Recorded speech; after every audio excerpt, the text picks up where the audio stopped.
"We didn't want to be born," said abandoned twins, but a millionaire saw them and did something that shocked everyone. Watch until the end.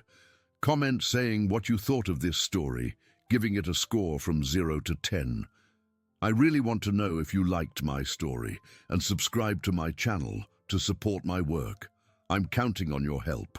The snowflakes fell over Chicago like icy tears from the gray sky, transforming Millennium Park into a surreal landscape the city hadn't seen in decades. It was June 2023, and that unseasonal winter storm had caught everyone by surprise, especially two small figures huddled under a wooden bench near the Crown Fountain. Ava and Chloe, 4-year-old twins, shivered uncontrollably in their torn, dirty dresses, their small bodies pressed together for warmth. Their bare feet were purple from the cold, and the tears streaming down their gaunt faces froze before they even hit the ground. "I wish I was never born," Ava whispered, her voice barely audible through her chattering teeth. Her large, dark eyes reflected a sadness no child should ever know.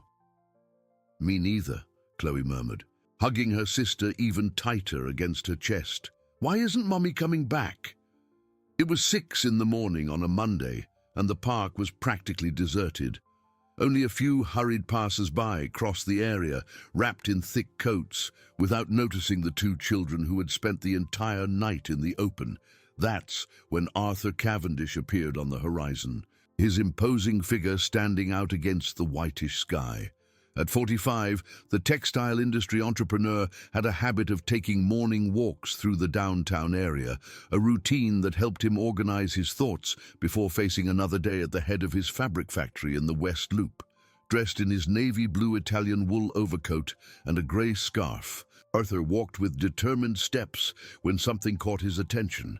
First, it was the subtle movement under the bench, then the low crying sound that mixed with the cold wind. He approached slowly, not believing what his eyes were seeing. Two identical girls, with curly hair and brown skin, were clinging to each other like two abandoned puppies. Their lips were bluish, and small clouds of vapor escaped their mouths with each gasping breath. "My God," Arthur murmured, his heart racing. Without a second thought, he took off his overcoat and knelt, wrapping the two children in the warm fabric. "What are you doing here? Where are your parents?" Ava and Chloe looked up, their eyes wide with fear and confusion. Chloe, always the braver one, was the first to speak. "Daddy left," she said, her voice weak but filled with an anger that impressed Arthur. "He said we were a problem." "And your mommy?" Arthur asked, a lump forming in his throat. "Mommy cried a lot," Ava replied, her voice trembling. "She said she couldn't take care of us anymore, that life was too hard." Arthur looked around, searching for someone who could explain this absurd situation. How had two such small children ended up alone in Chicago's Central Park? Where were their guardians? How had no one noticed their presence? "Do you know your names?" he asked, trying to keep his voice calm despite the whirlwind of emotions he felt. "I'm Ava," the first girl said, pointing to herself. "And she's Chloe. We're twin sisters." "And what's your mummy's name?" The two looked at each other, as if sharing a silent secret. It was Chloe who answered, Beatrice Winters. She used to sew pretty clothes." A shiver ran down Arthur's spine, and it wasn't from the cold. Beatrice. The name echoed in his mind like an echo from the past.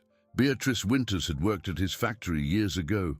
A talented and dedicated seamstress who had left the company under strange and controversial circumstances.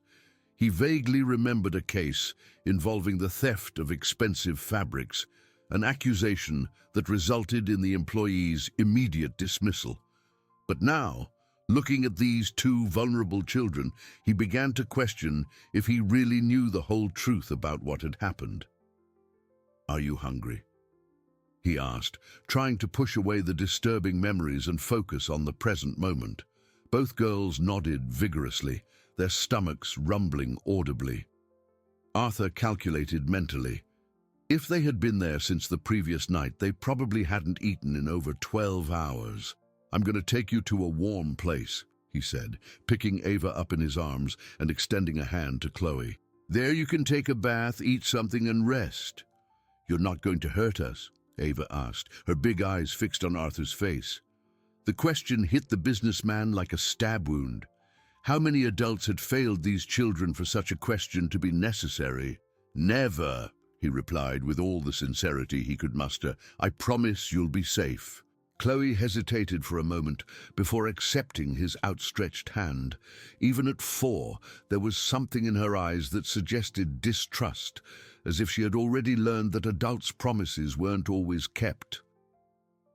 The walk to the parking garage was silent, punctuated only by the sound of Arthur's footsteps in the snow and the girls' still panting breaths. He placed them both in the back seat of his black BMW, turning the heater to the maximum setting. During the drive to his mansion in the Lincoln Park neighborhood, Arthur watched the twins in the rearview mirror. Ava had fallen asleep leaning on her sister's shoulder, while Chloe kept her eyes fixed on the landscape passing by the window, her expression serious and vigilant. Arthur's house was a modern 2-story building with a large garden and a heated pool, located on one of the most exclusive streets in the neighborhood. When they arrived, he carried Ava, who was still sleeping, while Chloe walked beside him, impressed by the size and elegance of the place. "This is my home," Arthur explained, opening the front door. "You can stay here until we find out what happened to your mummy." The mansion's interior was decorated with mahogany furniture and works of art, a sophisticated environment that contrasted sharply with the precarious situation of the 2 children. Chloe cautiously touched a bronze sculpture in the entrance, her eyes shining with a mix of curiosity and intimidation. "First, let's take care of you," Arthur said, heading up the stairs to the 2nd floor. "A hot bath, clean clothes, and a proper breakfast." He prepared a bath in the guest room's tub, adjusting the water temperature and adding aromatic foam he had received as a gift but never used. The girls entered the warm water with sighs of relief, their small bodies finally relaxing after hours of cold and tension. While they bathed, Arthur went down to the kitchen and prepared a simple breakfast: toast with butter, scrambled eggs, orange juice, and hot chocolate. His movements were mechanical, but his mind was buzzing with questions and worries. When the girls came down, wearing fluffy robes he had found in the closet, Arthur felt a strange pang in his chest. It was as if this house, empty and silent for so many years since his divorce, had come to life again. "Is it good?" he asked, watching Chloe devour the scrambled eggs with desperate hunger. "Very good," she replied, her mouth full. "It's been a long time since we've had hot food." Ava ate more slowly, her attentive eyes observing every detail of the luxurious kitchen. There was something in her that Arthur recognized, a quiet intelligence, a capacity to absorb information and store it for later analysis. "What are we going to do now?" Chloe asked, finishing her hot chocolate. It was a question for which Arthur had no ready answer. He knew he should contact the proper authorities, but something stopped him from picking up the phone. Perhaps it was the way the girls looked at him, as if they had finally found a safe harbor after a devastating storm. "Now you're going to rest," he said, carrying Ava, who had fallen asleep in her chair, "and I'm going to find out how we can find your mommy." But deep in his mind, a voice whispered that the situation might be far more complicated than he imagined. The name Beatrice echoed persistently in his thoughts, bringing with it fragmented memories of an injustice he might have allowed to happen in his own company. As he put the twins to sleep in the guest room bed, Arthur didn't know that his decision to take those children home would not only change their lives, but also open old wounds he had spent years trying to forget. 3 days had passed since Ava and Chloe arrived at the mansion, and Arthur still hadn't managed to summon the courage to make the necessary calls. He watched the girls play in the garden through his office window, noticing how Chloe ran after butterflies with renewed energy, while Ava preferred to sit near the rose bushes, drawing imaginary shapes in the dirt with a stick. The sound of the doorbell interrupted his thoughts. Arthur went downstairs with a knot in his stomach, knowing exactly who it was. Victoria Cavendish, his 42-year-old younger sister, was a woman of strong personality and definite opinions on just about everything, especially how he should conduct his personal and professional life. "Arthur, we need to talk," Victoria said as soon as he opened the door, forgoing any greeting. Her blonde hair was impeccably styled, and her navy blue suit conveyed the authority of someone who had managed the administrative aspects of the textile factory for over 15 years. "Come in, Vicky," Arthur murmured, knowing he had no choice. Victoria walked straight into the living room, her high heels echoing on the marble floor. She stopped abruptly when she saw the dolls scattered on the sofa and the makeshift toys Arthur had bought the day before. "So it's true," she said, turning to face him. "Regina told me you were seen leaving a toy store with 2 children. I thought it was just town gossip." "It's not what you're thinking, Vicky." "Oh, really? Then explain to me what 2 black children are doing in your house while you're playing substitute daddy." The raw way Victoria expressed herself made Arthur clench his fists. "They are the daughters of a former employee of ours, Beatrice Winters. Do you remember her?" Victoria's face hardened even more. The seamstress who was fired for theft? "Arthur, tell me you didn't bring these children home because of some ridiculous guilt complex. They were abandoned in Millennium Park, shivering from the cold. What did you want me to do?" "Call Child Protective Services, like any sensible person would." Victoria threw her purse onto the sofa with force. "Do you have any idea what a scandal this could cause? We are a respected family in this city. Our clients are from Chicago's high society, and now you decide to adopt 2 kids from the inner city without even knowing their full story." At that moment, Chloe appeared at the living room door, her curious eyes watching the argument. Victoria looked her up and down, noticing the new clothes Arthur had bought and how the girl behaved with a natural ease in that luxurious environment. "Uncle Arthur, who is this lady?" Chloe asked, using the affectionate term she had adopted in recent days.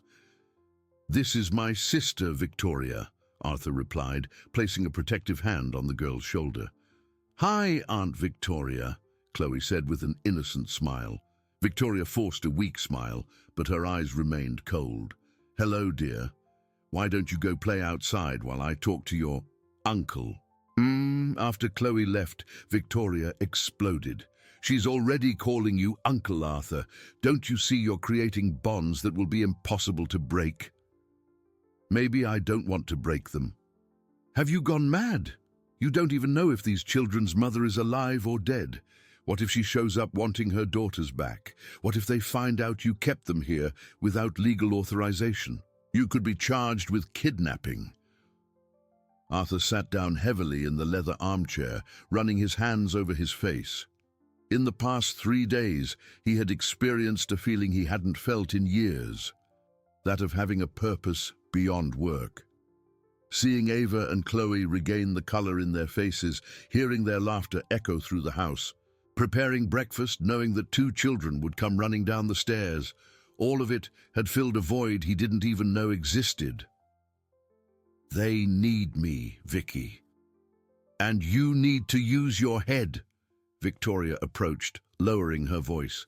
"Look, I get that you're lonely since the divorce, but there are legal ways to help needy children. We can make donations to institutions, create a social program at the factory, anything that doesn't compromise our reputation." "Our reputation," Arthur repeated bitterly. "That's always what matters to you, isn't it? And it should matter to you too. We've worked for decades to build what we have. Cavendish Textiles employs 300 people. Our contracts with department stores depend on our image. A scandal could destroy everything. Just then, Ava appeared silently at the door, holding a drawing made with crayons. Unlike her sister, she had picked up on the tension in the conversation, and her big eyes reflected concern. "I made this for you, Uncle Arthur," she said, holding out the paper. It was a simple but touching drawing. A big house with 3 figures in front, 2 small and 1 large in the middle, all holding hands under a bright yellow sun. Arthur felt a lump in his throat as he took the drawing. "It's beautiful, Ava. Thank you so much." "Is that us 3? The girl asked, pointing to the figures. "Yes, that's us 3. Victoria watched the interaction with growing irritation. When Ava left again, she turned to her brother with flaming eyes. "You are making a terrible mistake, Arthur, and when it goes wrong, don't come asking me to help clean up the mess." "Then don't help me," he replied, standing up, "but don't get in my way either." Victoria grabbed her purse and walked towards the door. "I'm going to hire a private investigator to find out where these children's mother is. And when we find her, they're going back to where they belong." "Vicky, wait." "No, Arthur, you've forced my hand. Odette Rivers is the best investigator in the city. If Beatrice Winters is alive, she'll find her. And if she's dead, we'll find out which relatives can take custody." The door slammed shut, leaving Arthur alone in the living room with Ava's drawing in his hands. He knew Victoria didn't make empty threats. Odette Rivers was known for her efficiency in finding missing people. And if she really started investigating, it was only a matter of time until the whole truth about Beatrice came to light. He went up to the girls' room and found them playing with the new toys he had bought. Chloe was assembling a puzzle while Ava flipped through a storybook, silently moving her lips as if she were trying to read.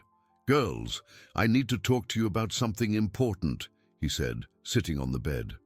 Both stopped their activities and looked at him attentively. "My sister is going to try to find your mommy.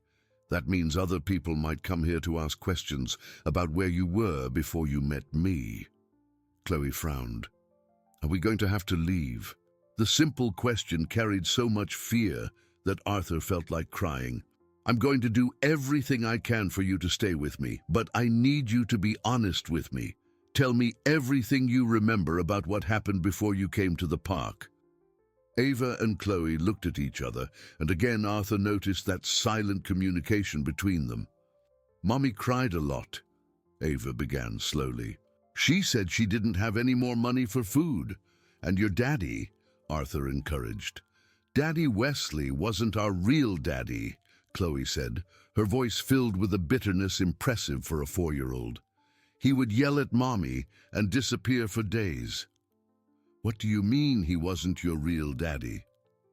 "Mommy once said our real daddy was an important man who didn't want to be with her," Ava explained, "but that Daddy Wesley took care of us anyway." Arthur processed this information, trying to fit together the pieces of an increasingly complex puzzle. "And what happened on the last night you were with your mommy?" Chloe lowered her eyes. "She said she couldn't take care of us anymore, that we were too little and she was very sick. She took us to the park and said someone good would find us. And then she left," Ava completed, her voice almost a whisper. Arthur's heart broke, imagining the desperation of a mother who feels forced to abandon her own children in the hope that someone else can care for them better. But his determination to not let Victoria undo what he had started also grew. "Listen carefully," he said, pulling the 2 girls into a hug. "No matter what happens, I promise you will never be cold or hungry again, and I'll do everything I can for us to stay together." But as he hugged Ava and Chloe, Arthur knew he was making a promise he might not be able to keep. Victoria had resources and connections, and if she really wanted to separate him from the girls, it would be a very difficult battle to win. That night, after the twins fell asleep, he stayed up in his office, looking through old employee files from the factory until he found Beatrice Winters's file. The attached photo showed a young, beautiful woman with the same big eyes as Ava and the same determined smile as Chloe. Reading the details of her dismissal, Arthur began to notice inconsistencies he hadn't seen at the time. The manager responsible for the accusation was Marcus Peters, a man who was later also fired for other irregularities. And now, looking more closely, Arthur remembered rumors about Marcus having harassed some female employees. Had Beatrice been the victim of an injustice? And if so, what role had he played in allowing her to be fired without a more thorough investigation? These questions would torment him throughout the night. While on the other side of the city, Odette Rivers was already beginning her investigation that would change the course of all their lives. 2 weeks had passed since Victoria's tense visit, and Arthur was trying to maintain a normal routine with the twins, although he knew that time was running out. He decided to enroll Ava and Chloe in St. Teresa's Academy, one of the most respected educational institutions in Lincoln Park, hoping that a quality education could strengthen any future legal custody case. The director, Sister Agnes, a 60-year-old woman with decades of experience in early childhood education, received the girls with kindness but professionalism. During the initial interview, Arthur had to improvise an edited version of the truth, explaining that he was the children's temporary guardian while family matters were being resolved. "They are very intelligent," the director observed after a brief assessment. "Ava shows reading skills above average for her age, and Chloe has excellent motor coordination. But I notice a certain emotional tension, especially in little Chloe." It was true. In recent days, Arthur had noticed worrying changes in Chloe's behavior. The girl, who initially seemed to be adapting well, was beginning to show episodes of inexplicable anger, especially when contradicted or when Ava received more attention. The first incident happened in the second week of school. Chloe had pushed a classmate, Isabella Morgan, the daughter of a well-known Chicago businessman, during recess. When asked why, Chloe simply crossed her arms and refused to answer. "She said I didn't belong here," Chloe confided to Arthur on the way home. Her voice filled with a hurt that broke his heart. "And what did you say?" "That she was right. I don't belong anywhere." Arthur pulled the car over and turned to look at the girl. "Chloe, you belong with me. You and Ava are part of my family now." But Chloe just looked out the window, her eyes reflecting a disbelief that no 4-year-old should carry. The second incident was worse. During an art class, Chloe deliberately destroyed another classmate's project, and when the teacher tried to correct her, screamed that she hated the school and hated all the rich kids who pretended to be her friends. Arthur was called in for an urgent meeting with Sister Agnes and the school psychologist, Dr. Marina Kowalski. "Mr. Cavendish, Chloe is showing clear signs of emotional trauma," the psychologist explained. "Aggressive behavior, difficulty with social adaptation, episodes of rage. It's understandable, considering what these children have been through, but we need professional intervention." "What do you suggest?" "Specialized child therapy, and perhaps it would be better to consider a school with a structure more prepared for children with special emotional needs." Arthur felt his world crumble. "Are you saying she can't stay here?" Sister Agnes sighed. "It's not an expulsion, but other parents have already started to complain. The Morgan family has threatened to pull Isabella out if Chloe remains in the same class, and they are major donors to our institution." That night, while helping the girls with their homework, Arthur observed the stark differences between them. Ava worked quietly, focused on her language exercises, occasionally asking intelligent questions about words she didn't know. Chloe, on the other hand, scribbled aggressively in her notebook, her frustration evident in every movement. "Chloe, do you want me to help you with the numbers?" Arthur offered. "I don't want to do this," she replied, throwing her pencil away. "What's the point of learning if we're going to be sent away anyway?" "Who said you're going to be sent away?" "I heard Aunt Victoria on the phone," Chloe confessed, her eyes defiant. She said she found a woman to look for us. And that soon we'll go back to where we came from. A chill ran down Arthur's spine. Victoria had hired Odette Rivers faster than he had imagined. Chloe, regardless of what happens, I will protect you both. Like Daddy Wesley said he would? The girl retorted. Like Mommy said when she left us in the park? The bitterness in Chloe's voice was devastating. Arthur realized the girl was building emotional walls, preparing herself for another disappointment, another abandonment. It was that same night that he received the call that would change everything. Mr. Cavendish, this is Odette Rivers. I need to speak with you about Beatrice Winters. Arthur's heart pounded. Did you find her? I did, and the situation is much more complicated than your sister imagined. May I come to your house tomorrow? Arthur accepted the meeting, knowing he had no choice. He spent the entire night awake, watching Ava and Chloe sleep peacefully, fearing that it might be one of their last nights together. Odette Rivers arrived promptly at 2 o'clock the next afternoon. She was a woman in her 50s, with grey hair pulled back in a severe bun, metal-rimmed glasses, and a posture that exuded competence and determination. She carried a brown leather folder full of documents. Mr. Cavendish, I'll be direct. Beatrice Winters has been a patient at the St. John's Sanatorium in Rockford for the past 8 months. Arthur felt as if he'd been punched in the gut. A patient? Why?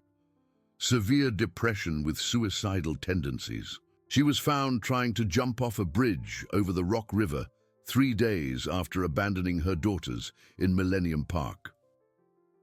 The guilt Arthur carried multiplied exponentially.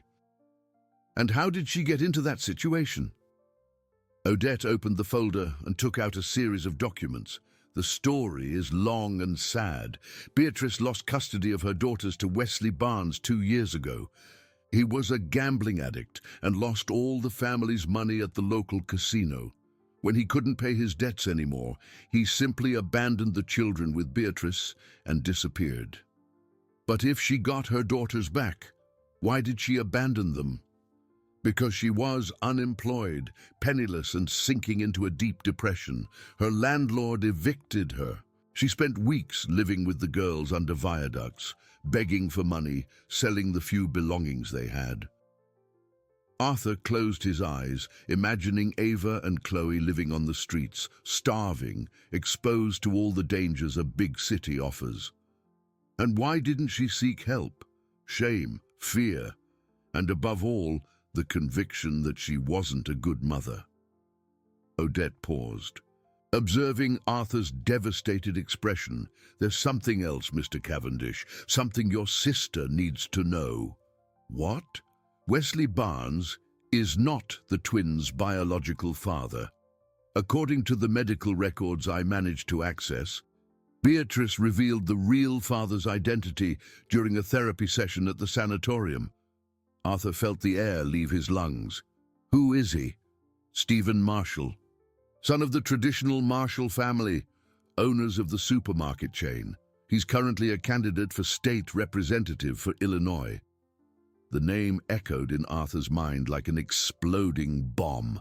Stephen Marshall was a well-known public figure, a young and charismatic politician who had built his image on defending family and traditional values. The revelation that he had abandoned a woman pregnant with twins could destroy his career. Beatrice was 17 when she got pregnant, Odette continued. Stephen was 22. When she told him about the pregnancy, he pressured her to have an abortion. When she refused, he simply disappeared from her life. And she never tried to contact him again. She tried when the girls were born, but the Marshall family has political and economic influence. They threatened Beatrice, told her that if she said anything, they would destroy her life. And they succeeded. She never managed to get a decent job in Chicago again. Arthur began to understand the magnitude of the situation. That's why she ended up working at my factory. Exactly. And when she was fired because of those false accusations, it was the final blow. She was already fragile, and losing her job pushed her into depression. False accusations? Odette smiled bitterly. Marcus Peters confessed the truth before dying in a car accident last year. He forged the evidence against Beatrice because she rejected his romantic advances. The fabrics she supposedly stole were found in his house. The revelation hit Arthur like a lightning bolt. He had allowed an innocent woman to be fired, had been complicit in an injustice that destroyed an entire family's life. "Where is Beatrice exactly?" he asked, his voice hoarse. "At St. John's Sanatorium, as I said.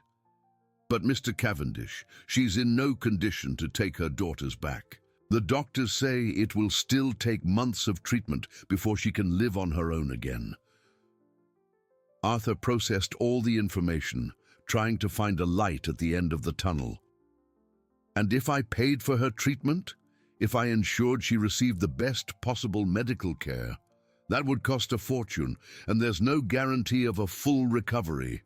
The cost doesn't matter." Odette studied him for a long moment. "May I ask why you're willing to do this? You're not related to these children. You have no legal obligation." Arthur looked out the window where he could see Ava and Chloe playing in the garden. Chloe had just pushed her sister, and Ava was crying silently. But then Chloe helped her up and they hugged. "Because I failed their mother once," he replied. "And because these girls deserve a chance at a real family, even if it's with me." But what Arthur didn't know was that Victoria had already found out about Stephen Marshall, and that she saw in this information not a tragedy to be remedied, but an opportunity for political blackmail that could save the family business. The storm that was approaching would be far worse than he could ever imagine. The revelation about Stephen Marshall echoed in Arthur's mind like a hammer against an anvil. 3 days had passed since the conversation with Odette Rivers, and he still hadn't found the courage to tell Victoria about his decision to pay for Beatrice's treatment. He knew his sister wouldn't approve of the expense, especially considering the financial problems the factory was facing with the drop in sales over the last quarter. That Thursday morning, while preparing breakfast for Ava and Chloe, Arthur was surprised by Victoria's unexpected arrival. She entered through the back door using her spare key, her face wearing a triumphant expression he knew well. "Good morning, Arthur," she said, kissing him on the cheek with false cordiality. "We need to talk about some interesting developments." The twins were sitting at the kitchen table, Ava silently eating her pancakes, while Chloe played with her orange juice, creating little whirlpools with the straw. They both greeted Victoria politely, but Arthur noticed the tension that always arose when his sister was present. "Girls, how about you finish your breakfast in the TV room? There are cartoons on," Arthur suggested, trying to distance them from the conversation that was about to unfold. After the children left, Victoria poured herself some coffee and sat at the table, her eyes gleaming with an unsettling satisfaction. "Stephen Marshall," she said simply, savoring the name as if it were a fine wine. Arthur felt his blood run cold. "How did you find out?" "Odette is efficient, but she's not discreet. She gave me the full report yesterday." Victoria took a folder from her bag and placed it on the table. "Son of the richest family in Chicago, candidate for state representative, defender of morals and good customs, and the biological father of 2 children he abandoned as babies." "Vicky, I don't like your tone." "My tone?" Victoria laughed, but there was no humor in her voice. "Arthur, don't you understand the opportunity we have here? Stephen Marshall will do anything to keep this secret under wraps. Anything. You're talking about blackmail. I'm talking about poetic justice." Victoria opened the folder and showed photos of Stephen Marshall at political events, always accompanied by his wife and 2 young children. This man built his political career talking about family, about responsibility, about being an example for the youth, and now we find out he abandoned 2 children to their own fate. And what do you plan to do with this information? We're going to approach him. We'll explain the situation, and he will help us solve the problem of these girls in a way that is beneficial for everyone. Arthur got up from his chair, walking to the window. In the garden, he could see Ava and Chloe chasing a cat that had jumped over the wall. Chloe tripped and fell, but Ava immediately helped her up, carefully wiping the dirt from her sister's knee. They are not a problem to be solved, Vicky.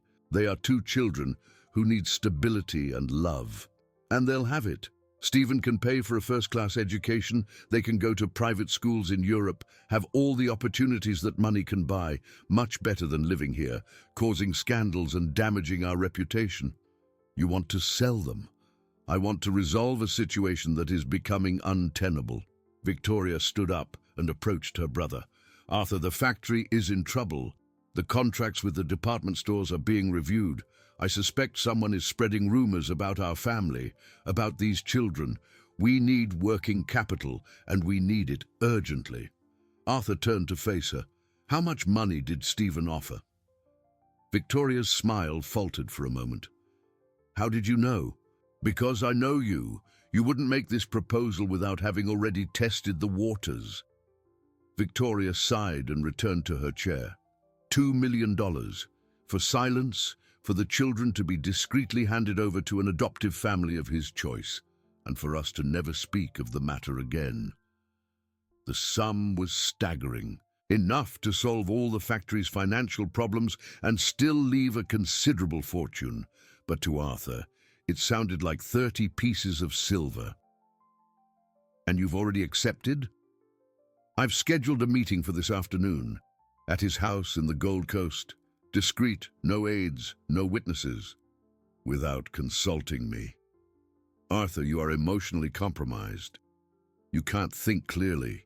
Victoria reached out to touch her brother's arm, but he pulled away. These girls will grow up and find out the truth about their father. They'll want to meet him. They'll make demands. It will be a nightmare for everyone involved. Or it could be an opportunity for them to have a real father. Arthur, Stephen Marshall is married, has 2 children, a rising political career. Do you really believe he will publicly acknowledge paternity of these children? Before Arthur could answer, the sound of breaking glass came from the living room. They both ran to see what had happened and found Chloe standing in the middle of the room, surrounded by shards of a crystal vase that had been knocked off the side table. Ava was curled up on the sofa, tears streaming down her face, while Chloe glared at her angrily. What happened here? Arthur asked, crouching down to be at the girl's level. She said we were nobody's children, Ava sobbed, pointing at her sister, that our mommy didn't want us, and that you won't want us either. Arthur looked at Chloe, who had crossed her arms and averted her gaze, her small jaw clenched in defensive stubbornness. Chloe, why did you say that to your sister? Because it's true, the girl muttered. I heard you talking about giving us to other people, about money. Arthur's heart broke as he realized Chloe had overheard at least part of his conversation with Victoria. At 4 years old, she might not understand all the details, but she had grasped the essence. They were being treated as a problem to be solved. Chloe, come here, he said, holding out his arms. No! The girl backed away, her eyes shining with unshed tears. I don't want to stay here anymore. I want to leave. I want Mommy to come get us. Your mummy can't come now, Arthur tried to explain. She's sick, but she's getting better. Liar! Chloe shouted. Everyone lies. Daddy Wesley lied, Mummy lied, and you're lying too. The girl ran towards the stairs, but Victoria intercepted her. Young lady, you do not speak to adults that way, she said firmly. You need to learn some manners if you want to live in a house like this. Chloe looked at Victoria with an intensity that surprised everyone present. I don't want to live in any house. I want everyone to leave me alone. And then she did something no one expected. She ran to the front door, managed to open the lock, and bolted out into the street. Arthur ran after her, his heart pounding as he saw the 4-year-old girl running barefoot on the sidewalk of the affluent neighborhood. Victoria stayed with Ava, who was crying hysterically on the sofa. "Chloe, stop!" Arthur yelled, running as fast as he could. The girl was surprisingly fast, but her small legs couldn't keep her ahead for long. Arthur caught up with her 3 blocks later near the neighborhood park, where she had stopped to catch her breath. When he approached, Chloe cowered against a tree, like a cornered animal. "Chloe, please, let's talk," Arthur said, keeping his distance so as not to scare her further. "You're going to give us away to other people," she accused, her voice hoarse from running. "No, I'm not." "Then why did that woman talk about money?" Arthur knelt on the damp grass, bringing himself to the girl's level. "Because there are people who think money solves everything, but they're wrong. You don't want us anymore." The simple question carried so much vulnerability that Arthur felt tears sting his eyes. "Chloe, I want you to more than anything in the world, but there are people trying to separate us, people who think they know what's best for you." "And you're going to let them?" Arthur held out his hand to the girl. "Never. I promise you that I will fight for us to stay together. But I need you to trust me and help me take care of Ava. She's scared, and you're the only person who can comfort her." Chloe hesitated for a long moment before accepting his outstretched hand. They walked back to the house in silence, but Arthur could feel that something had changed between them. Chloe had tested his limits and discovered that he was willing to run after her, literally. When they got home, they found Ava sleeping on the sofa, exhausted from crying. Victoria was in the kitchen, on the phone, probably confirming the meeting with Stephen Marshall. "Chloe," Arthur said, crouching down again, "I have to go to a meeting this afternoon. It's about you two. When I get back, we'll talk about everything. No lies, no secrets, okay?" The girl nodded, but her eyes still reflected distrust. What Arthur didn't know was that the meeting with Stephen Marshall would not go according to Victoria's plans. The politician had prepared his own strategy to deal with the blackmail, a strategy that would involve threats far more serious than money. Stephen Marshall's mansion in the Gold Coast was an ostentatious display of power and wealth, with its meticulously manicured gardens and imposing architecture that dominated the entire block. Arthur accompanied Victoria to the front door at 4 o'clock sharp, a growing weight in his stomach with every step. A uniformed butler led them to a lavish office, where Stephen Marshall awaited them behind a mahogany desk. At 43, the politician maintained the youthful appearance that had built his career, a neat haircut, an impeccable suit, and a smile that didn't reach his eyes. "Mr. Cavendish, Mrs. Cavendish," Stephen said, rising to greet them. "I imagine this isn't a social call." Victoria got straight to the point. "We know about Beatrice Winters and her twin daughters." Stephen's smile wavered for a fraction of a second before returning with full force. "I have no idea what you're talking about." "Ava and Chloe Marshall," Victoria continued, placing a folder on the desk. "Your biological daughters, now 4 years old, who are in my brother's care after being abandoned in Millennium Park." Stephen sat down slowly, his fingers drumming nervously on the desk. "Even if I knew what you were talking about, what difference would it make? 2 kids from the inner city, daughters of an unstable woman." "Unstable because you abandoned her pregnant at 17, Arthur intervened, unable to stay silent any longer. "Unstable because your family threatened her and destroyed her life." "Be careful with your accusations, Mr. Cavendish." Stephen's tone turned icy. "My family has very competent lawyers to deal with defamation." Victoria opened the folder and spread photographs across the desk. A young Beatrice with the twin babies, medical records from the hospital where the girls were born, and most importantly, a photo of Stephen and Beatrice together at a college party years ago. "We have DNA, we have witnesses, we have complete documentation," Victoria lied with conviction. "The question is, What are you willing to pay to keep this a secret? Stephen examined the photographs carefully, his expression growing progressively darker. When he looked up, there was something dangerous in his eyes. You have courage, I'll give you that. Coming to my house, in my own city, trying to blackmail me. He leaned back in his chair, his fingers steepled. But I don't think you understand who you're dealing with. We understand perfectly, Victoria replied. A rising politician who can't afford a scandal. Scandal? Stephen laughed, but there was no humor in the sound. You think you're the first to try this with me? At 16, I already knew my future depended on keeping certain indiscretions well buried. A chill ran down Arthur's spine. What does that mean? It means I have resources you can't even imagine. Stephen opened a desk drawer and pulled out a thick envelope. Resources to make people disappear, evidence vanish, witnesses change their minds. Are you threatening us? Victoria asked, but for the first time her voice trembled slightly. I'm educating you on reality. Stephen spread the envelope's contents on the desk. Photographs of Arthur with the twins, bank statements from the textile factory, official-looking documents. You think I didn't know these children were with you? My investigators located them a week after they disappeared from the system. Arthur picked up one of the photographs and recognized his own garden.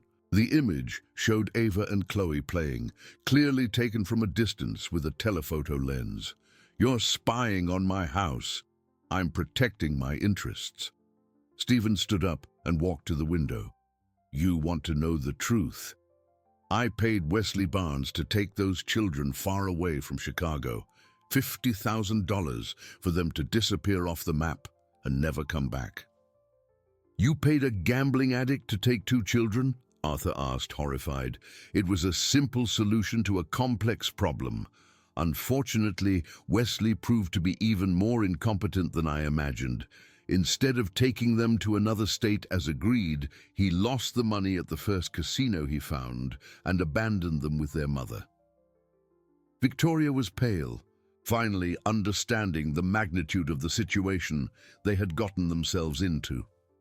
And when Beatrice abandoned them in the park, that's when I decided it was time for a more permanent solution. Stephen returned to his chair, smiling coldly. Do you really think 2 children wandering the streets of a big city would survive for long? Accidents happen. Children disappear. Arthur stood up abruptly, knocking over his chair.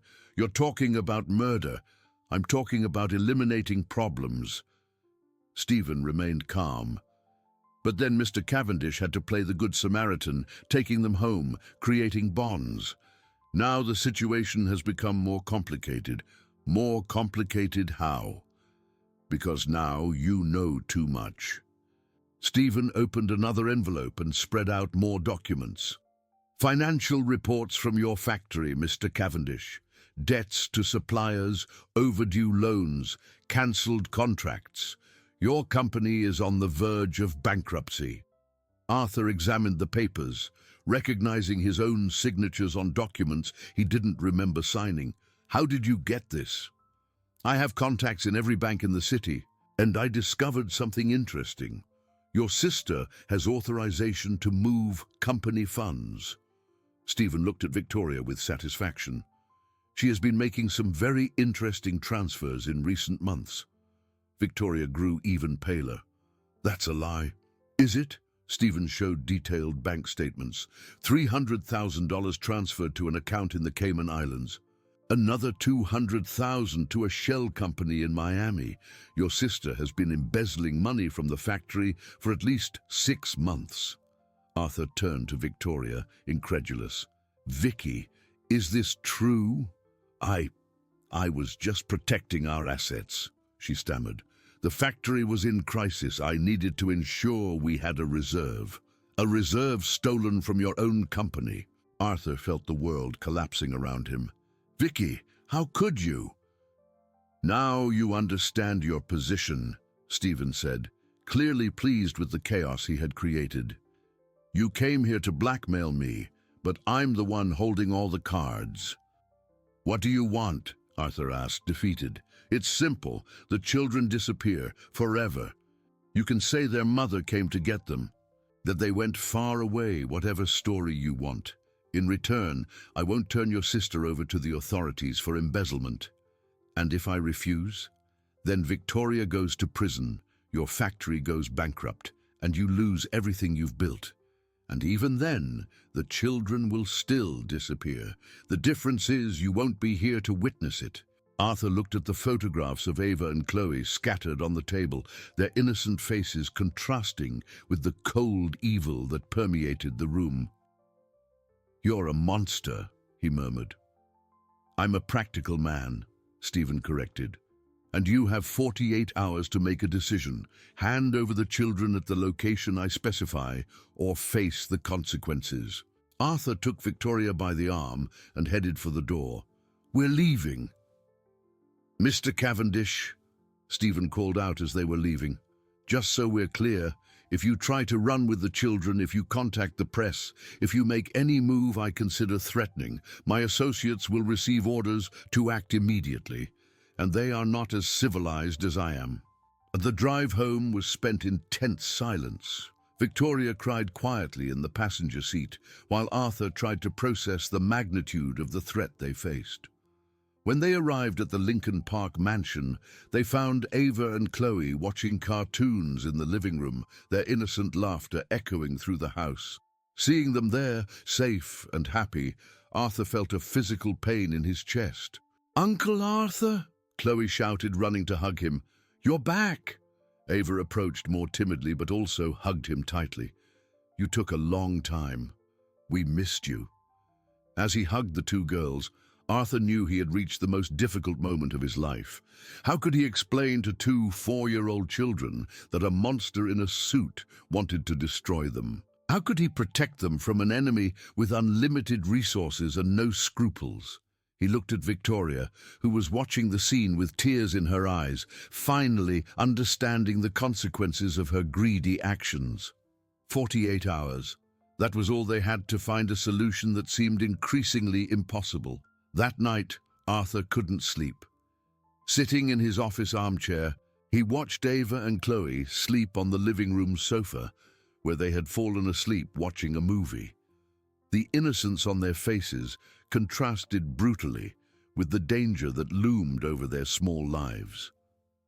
Victoria had locked herself in one of the guest rooms since they returned from the meeting with Stephen, only coming out to cry apologies that Arthur was not yet ready to hear. The betrayal of his own sister hurt almost as much as the threat to the girls. At 2 a.m, an idea began to form in his mind. He picked up the phone and dialed a number he hadn't used in months. "Hello? Who's this?" A sleepy voice answered.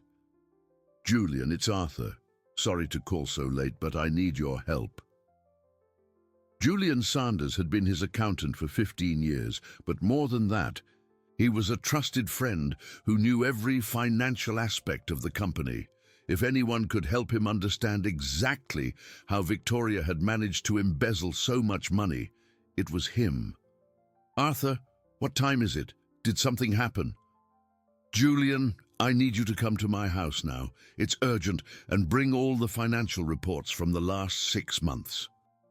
An hour later, Julian arrived carrying 2 bulky folders and a worried expression. He was a man in his 50s, bald and bespectacled, who had dedicated his life to numbers and spreadsheets. "Arthur, what's going on? You look terrible." Arthur led his friend to the office, making sure the girls were still asleep. Over the next hour, he explained the entire situation.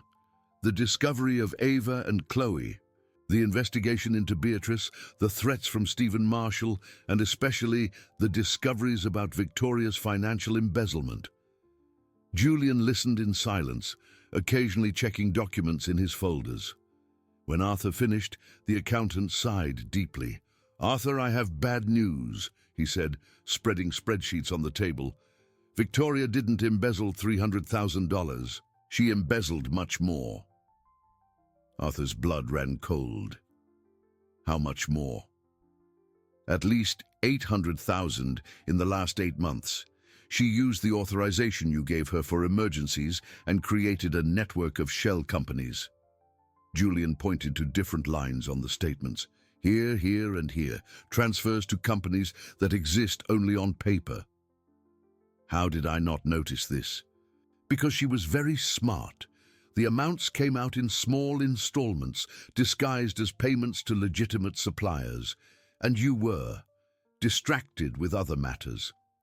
Julian glanced towards the living room where the girls were sleeping.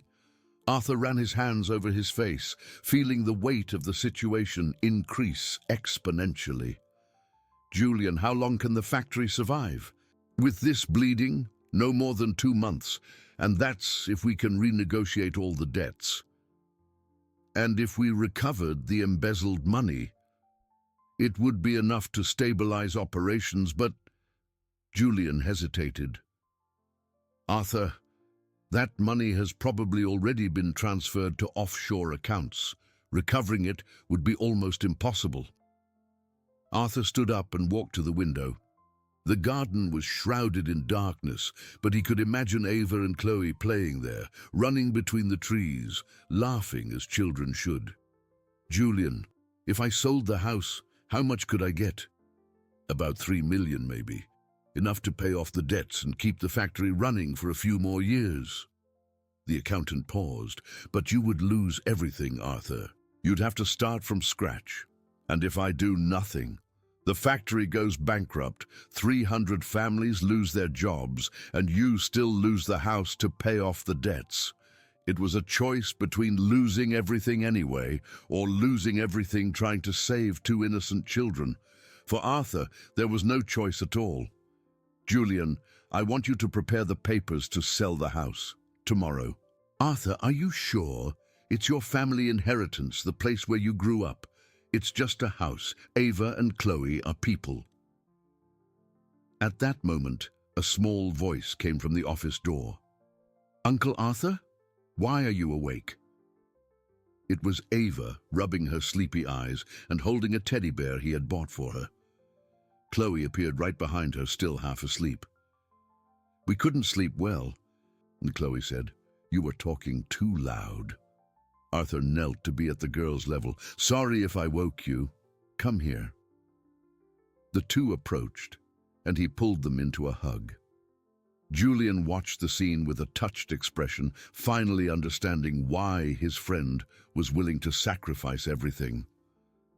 Uncle Arthur, Ava said in her tiny voice, are you worried about something? The simple question hit Arthur like a stab wound. How could he explain to a 4-year-old that powerful men wanted to destroy her just for existing? I'm just dealing with some work problems, he lied, forcing a smile. Is it because of us? Chloe asked, with an impressive perception for her age. Why do you think that? Because people get weird when we're around. At school, the other kids' moms whisper and point, and Aunt Victoria gets mad when we talk to her. Arthur felt tears sting his eyes. These children had already suffered so much, and now they were developing an awareness that their very existence caused problems for the people they loved. Chloe, Ava, listen carefully to what I'm going to say. He held each of their faces gently. You are never, ever a problem. You are the best thing in my life. Any difficulty I face is worth it for you two. Then why does everyone want us to go away? Ava asked, tears starting to stream down her face. The question echoed in the silence of the office like a gunshot. Julian swallowed hard, and Arthur struggled to find words that could comfort two children who had learned far too early that the world could be cruel to the innocent. Because some people are afraid of what's different, he said finally. You are special, you are smart and brave, and that scares small, cowardly people. But we don't want to be special, Chloe murmured. We just want to stay with you. Arthur hugged them tighter, wishing he could protect them from all the evil in the world. And you will, I promise you. After taking the girls back to bed and making sure they had fallen asleep, Arthur returned to the office where Julian was waiting with a grim expression. "Arthur, even if you sell the house and pay off the debts, that doesn't solve the main problem," the accountant said. "This Stephen Marshall will still want to eliminate them, and men like him don't give up easily. I know, but at least I'll have the resources to take them far away from here." "Where to? He has political contacts all over the country, and you'd be a fugitive living with 2 children without legal documentation." Arthur sat down heavily. "So what do you suggest?" Julian was silent for a long moment, flipping through the documents. Then his eyes lit up. "What if instead of running from Stephen Marshall, we confronted him?" "How?" "He has power, money, influence, but he also has secrets." Julian leaned forward. "Arthur, if he's willing to kill 2 children to keep his past a secret, imagine what other things he's done to get where he is." "Are you suggesting we investigate his life?" "I'm suggesting we hire our own investigators. Stephen isn't the only one who can play dirty." Julian smiled for the first time that night. "And I know people who know how to find skeletons in very well-locked closets." For the first time since the meeting with Stephen, Arthur felt a spark of hope. "That would take time, and we only have 24 hours left. Then let's buy time.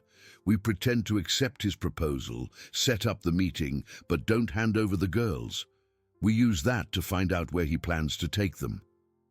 And if he finds out we're bluffing, then at least we tried." Julian stood up.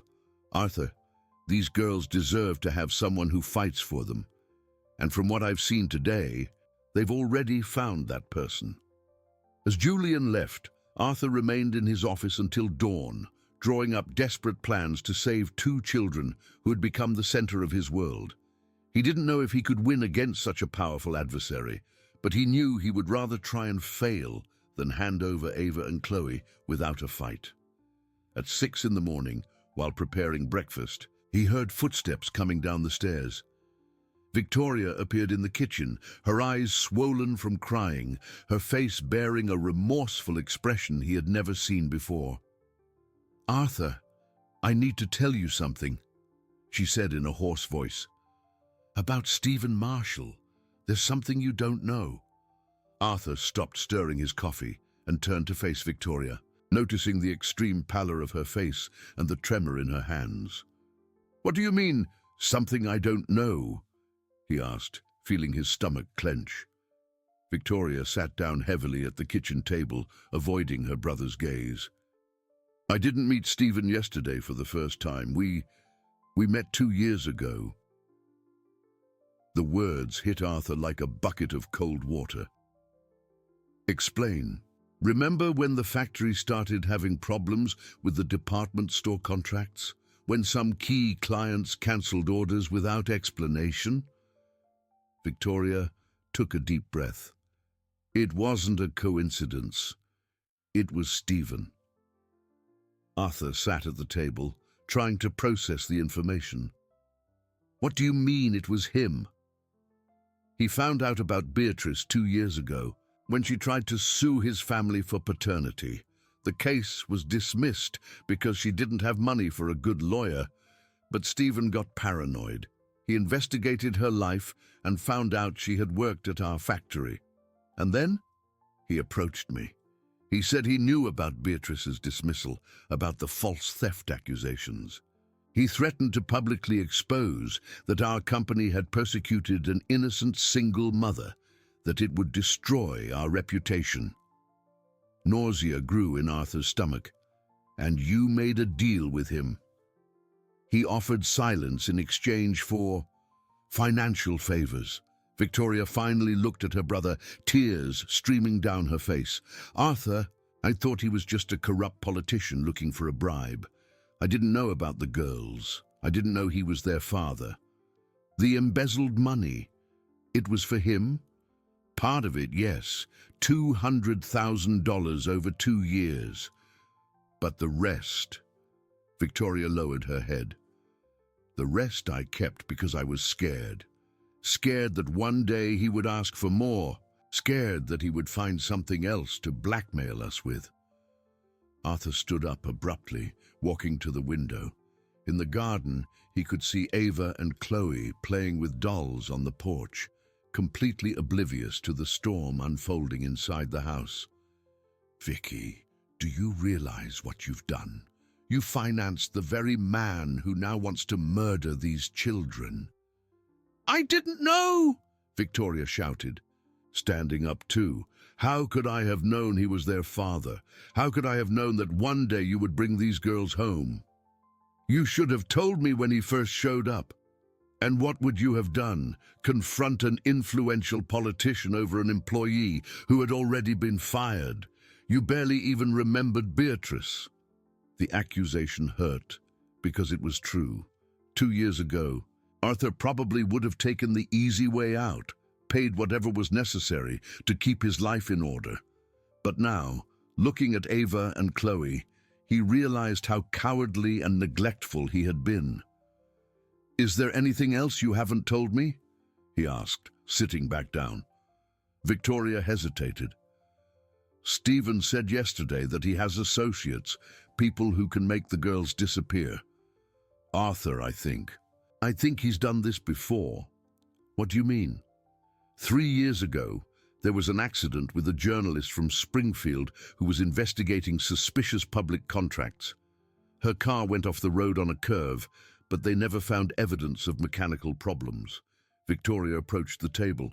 "Stephen mentioned it once, said that sometimes problems solve themselves." Arthur felt a chill down his spine. If Victoria was right, they weren't just dealing with a corrupt politician, but with someone capable of ordering murders. At that moment, the phone rang. Arthur answered with trembling hands. "Mr. Cavendish, this is Odette Rivers." "Odette, I'm so glad you called. I urgently need—" "Mr. Cavendish, listen to me carefully," the investigator interrupted. Her voice filled with urgency. "I'm calling from a payphone. My house was broken into last night." Arthur's blood ran cold. "Broken into? Are you okay?"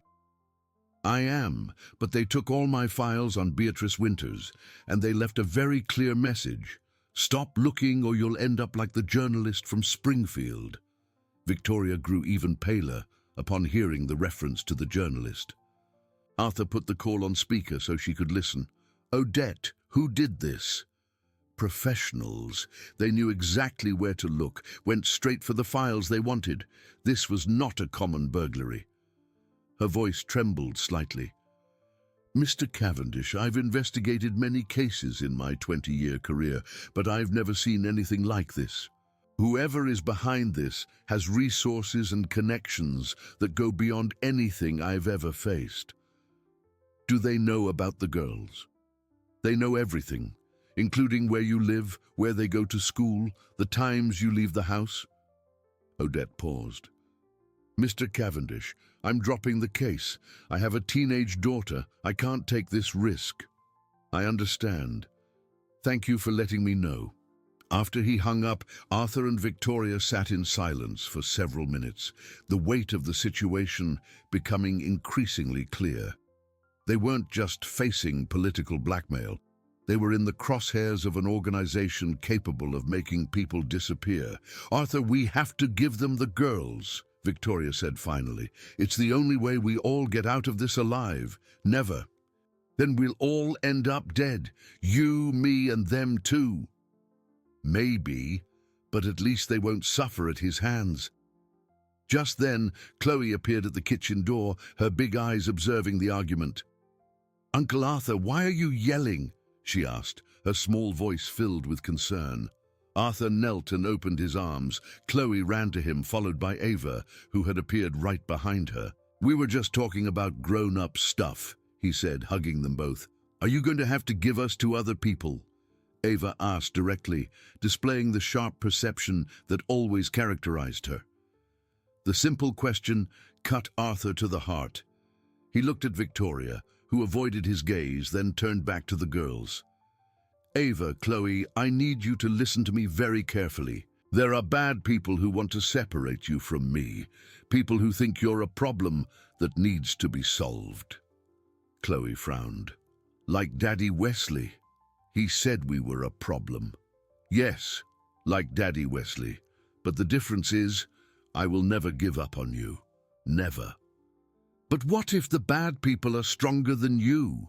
Ava asked with a maturity impressive for her 4 years. Then we'll have to be smarter than them. Victoria approached hesitantly. Girls, maybe it would be better if you went to play in your room while Uncle Arthur and I finished talking. Chloe looked at Victoria with suspicion. Do you think we're a problem too? The direct question left Victoria speechless. She looked at the two children, their expectant faces, their eyes full of a heart-wrenching vulnerability, and something in her expression changed. No, she said finally, kneeling to be at their level. You are not a problem. The problem is the adults who don't know how to recognize a gift when it appears. Ava and Chloe looked at each other, surprised by the change in Victoria's tone. Aunt Vicky, Chloe said hesitantly, are you going to protect us too?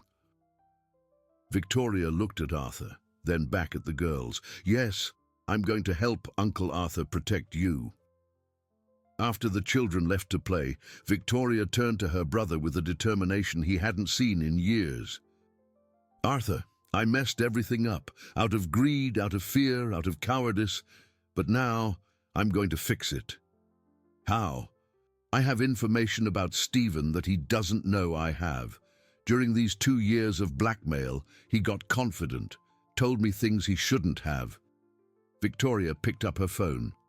I'm going to call an investigative reporter I know, someone who isn't afraid of powerful politicians. Vicky, this is too risky. If Stephen finds out, then let him find out. I'm tired of living in fear, tired of being an accomplice to a monster. She dialed a number. Richard, it's Victoria Cavendish. I need to talk to you about a story that's going to shake Chicago, and I need it to be today. While Victoria talked to the journalist, Arthur watched Ava and Chloe in the garden. They were building a sandcastle in a box he had improvised, working together with the natural cooperation that only twins possess. He knew the next few hours would define not only the girl's fate, but also whether justice still existed in a world where powerful men thought they could destroy innocent lives just to protect their secrets. The war had begun, and Arthur was determined to win, even if it cost him everything he had. Richard Miles arrived at the Lincoln Park mansion 2 hours after Victoria's call, carrying recording equipment and an expression of skepticism that soon turned to shock as he heard the full story. The 40-year-old investigative journalist had exposed several cases of political corruption, but never anything of the magnitude Victoria was revealing. Are you sure you can prove all this? Richard asked, reviewing the notes he had taken during the conversation. Victoria opened a safe hidden behind a painting in the living room and pulled out a flash drive. Recordings of all the conversations I had with Stephen over the last 2 years, proof of bank transfers, and most importantly, his confessions about other problems that were solved. Arthur watched from the window, where Ava and Chloe were playing in the garden under the supervision of Julian, who had returned that morning with the sale documents for the house. The girls seemed oblivious to the storm unfolding around them, laughing as they chased butterflies among the rose bushes. Richard, Arthur said, turning to the journalist, how long do you need to publish this story? With solid evidence like this? I can have something on the air tonight, but you understand this will trigger a war, right? Stephen Marshall won't take this lying down. We're already at war, Victoria replied. The difference is that now we'll be on a level playing field. Arthur's phone rang at that moment. The number on the screen was unfamiliar, but his gut instinct warned him. Mr. Cavendish? An unknown male voice said when he answered. My name is Marcus. I work for Mr. Marshall. He would like to speak with you now. Tell your boss our conversation will be through our lawyers. I'm afraid that's not a request, sir. We have eyes on your house right now. We see the journalist who arrived a little while ago. We see the two children playing in the garden. Arthur's blood ran cold. He rushed to the window and scanned the street for suspicious cars. What do you want? For you to come to us, alone. Let the journalist leave, and no one will get hurt. And if I refuse, then events will unfold naturally. Accidents happen, Mr. Cavendish, especially with children playing unprotected in gardens. Arthur looked at Ava and Chloe, who were at that moment showing their insect discoveries to Julian. The innocence in their gestures contrasted brutally with the threat hanging over them. Where? The address will be sent by text. You have 1 hour. The call was cut. Immediately, Arthur called Julian. Julian, get the girls and take them inside the house. Now. Victoria and Richard sensed the urgency in his voice. What is it? Victoria asked. They're watching the house. They threatened the girls directly. Richard quickly closed his laptop. I need to get out of here and publish this story before they stop me. No, Arthur said, an idea starting to form in his mind. Richard, do you know anyone at the FBI? Someone you trust completely? I do. Detective Hamilton Sterling. Why? Because we're going to set a trap. Over the next hour, Arthur, Victoria, and Richard devised a risky plan. While Arthur headed to the meeting set by Stephen, Richard would send all the evidence to the federal detective and simultaneously publish the story online.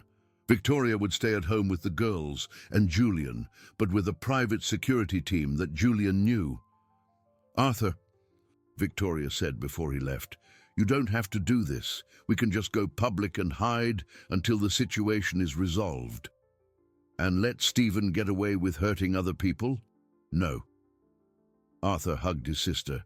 Besides, he needs to look me in the eye when he finds out he's lost.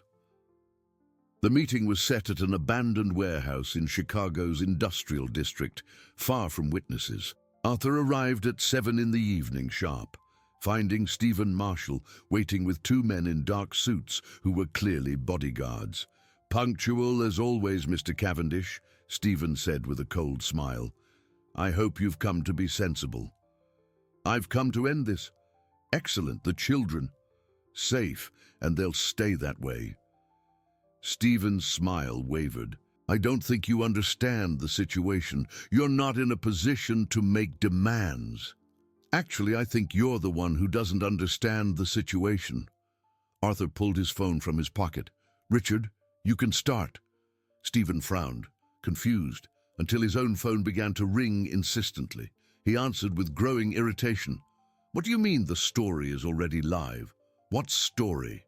His expression changed drastically as he listened to the explanation. Find that journalist, now. Too late, Arthur said. Right now, all of Chicago is finding out who Stephen Marshall really is. Your blackmail, your crimes, your threats. Stephen hung up the phone and stared at Arthur with a fury that made his bodyguards instinctively step back. You have no idea what you've just done.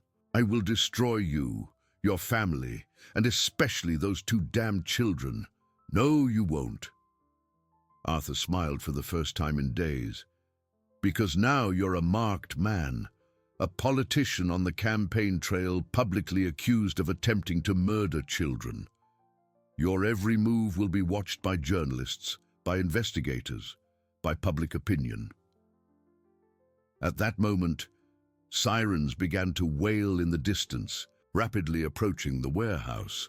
FBI! An amplified voice announced. The premises are surrounded. Stephen looked around, finally realizing he had fallen into a trap. His bodyguards already had their hands up, knowing that resistance was futile. This isn't over, he hissed at Arthur. You're right, it's just beginning. Now you're going to answer for all the crimes you've committed. 3 months later, Arthur was in the garden of his new home, smaller and more modest, but full of life, watching Ava and Chloe play in the inflatable pool he had bought for them. Victoria was preparing a barbecue, having moved closer after everything settled down. Stephen Marshall's trial had become the most notorious criminal case in Illinois in decades. Victoria's recordings led to investigations that uncovered a network of corruption and crimes involving 3 other politicians and several businessmen. Stephen himself was sentenced to 25 years in prison. "Uncle Arthur!" Chloe shouted from the pool. "Look what I learned." She submerged completely, staying underwater for a few seconds before emerging with a radiant smile. Ava applauded from the edge of the pool, always proud of her sister's achievements. "Very good, Chloe. You're becoming a little mermaid." The company had survived thanks to the sale of the mansion and new contracts that came in after the truth about Stephen's blackmail came to light. Many businessmen who had been intimidated by him returned as clients, admiring the courage Arthur had shown. Most importantly, Beatrice had recovered enough to receive visitors. The previous month, she had met her daughters again, a reunion filled with tears, apologies, and renewed hope. The doctors were optimistic about her full recovery. "Arthur," Victoria called from the porch.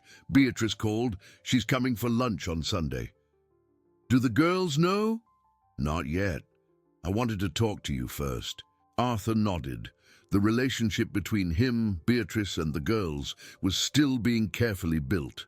Beatrice recognized that she needed time to get stronger before fully taking on motherhood, and Arthur had committed to supporting her on that journey. "Uncle Arthur," Ava said, approaching him with a towel wrapped around her body, "can I ask you a question?" "Of course, my dear. Do you regret finding us in that park?" The question hit Arthur as it always did when the girls showed their precocious emotional depth. "Never. Finding you was the best thing that ever happened to me. Even after losing the big house? Even after fighting with bad people?" Arthur knelt to be at Ava's level, pulling Chloe close as well. "Ava, Chloe, listen carefully.